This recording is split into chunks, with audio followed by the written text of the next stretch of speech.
So in this section we're going to be talking about a very important part of healing, and that is personal habits. Personal habits are very subtle, actually. So personal habits have a powerful effect on one's health, although subtle.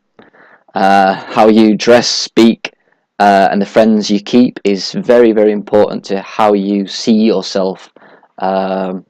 So how you act in social, sexual, intellectual, and other situations really defines who you believe you are, and it actually influences where you live, work, and play. Much more important than you think, actually. It does involve some letting go, which can be quite, hurtful, painful, scary at times. But I can assure you, the more you let go, the better things tend to come in. So, be aware of the company you keep, and ask yourself, are these people that I'm bringing into my life, are they worthy of my time? Do they have the same moral values as me? Do they treat each other with respect? Try and comport yourself with some poise and dignity. This is all obviously related to self-esteem and self-worth. You are worth it as much as you kind of think that you're not. Health or kind of does reduce low self-esteem. They work hand in hand, really. Just be aware of this. It shouldn't mean that you should lack some basic decency and self-respect for yourself.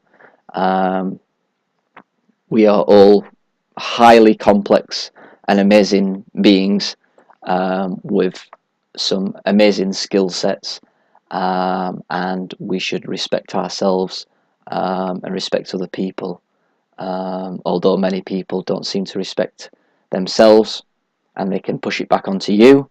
You need to be aware of this and realise that in truth we're all basically family. Something to be aware of is college rooms, university, dormitories.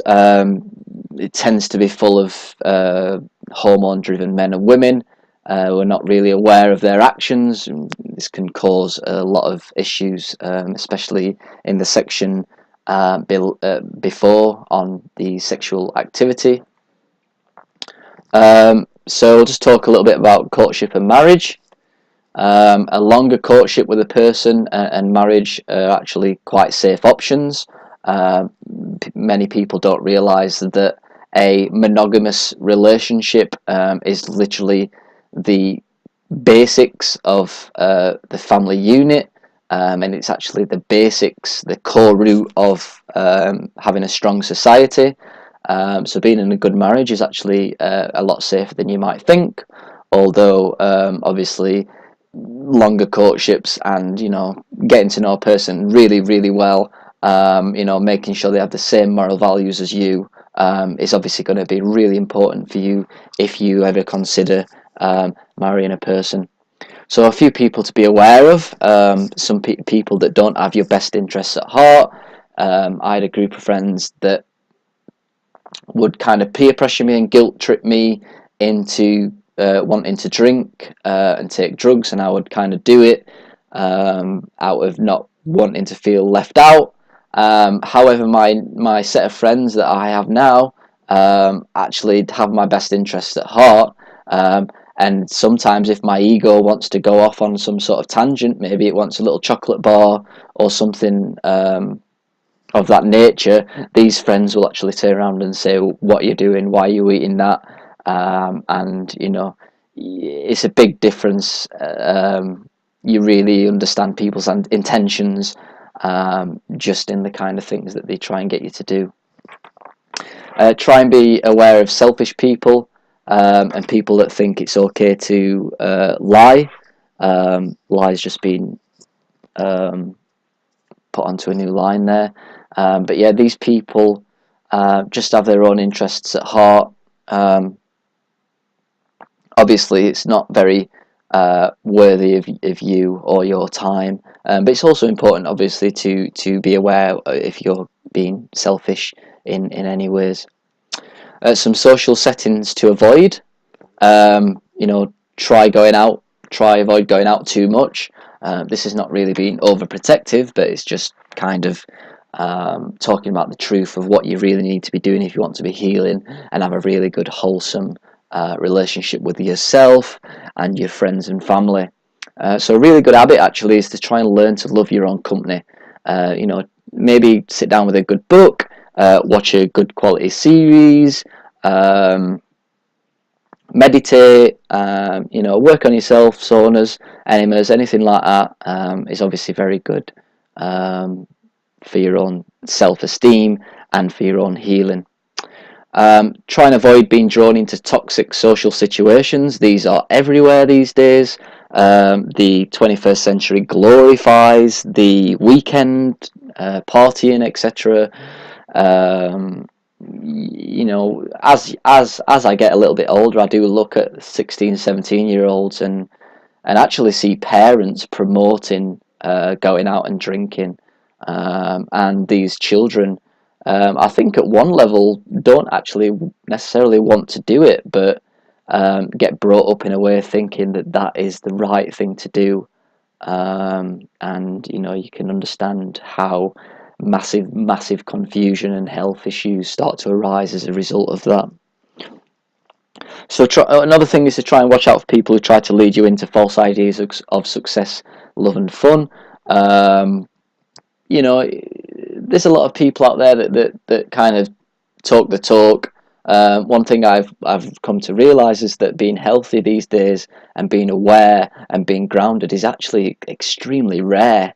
And most people who kind of lure you into certain false ideas can, you know, even though they might have it in their best interests at times or in your best interests, a lot of the times they're really quite out of touch with reality. So, you know, keep your wits about you. You'll find it's much better for healing. So as a result, try and spend time around people with high moral standards. This obviously builds self-esteem. There's an excellent book by a guy called The Biology of Belief by Bruce Lipton, and he basically says that we are our environment. So, you know, what we surround ourselves with plays a massive role in how our self-esteem is and how we think about ourselves. There was a study done a few years back with psychotic people, and what they did is they surrounded these people every day with high amounts of love, and actually what happened is the traumas started to release themselves from these people just by changing their environment to one that's very loving. And it's very interesting. I know this sounds a little bit boring, but it's way ahead in a more spiritual aspect of looking at the world from a more grounded place, from a more calm place, from a more wise place. I understand it does sound boring, but you will, and my personal experiences, you know, it does seem like boredom at times, but you actually start enjoying yourself more, loving yourself more, and obviously surrounding yourself by good quality people is not boring at all. So that's just something to understand. As you heal, what generally happens is the flower within starts to grow and starts to blossom, and you get a really kind of powerful, loving sensation towards yourself and the world and other people around you. So you want to be exercising a lot of wisdom. The meditation, the pushing down exercise, tends to help people become much more aware of who they are, their surroundings. You know, even just listening to and following this video program is you know, exercising a lot of wisdom in wanting to develop, wanting to push yourself into being a much better person, a much healthier person. So trying to exercise wisdom at all times is a very good way of looking at things.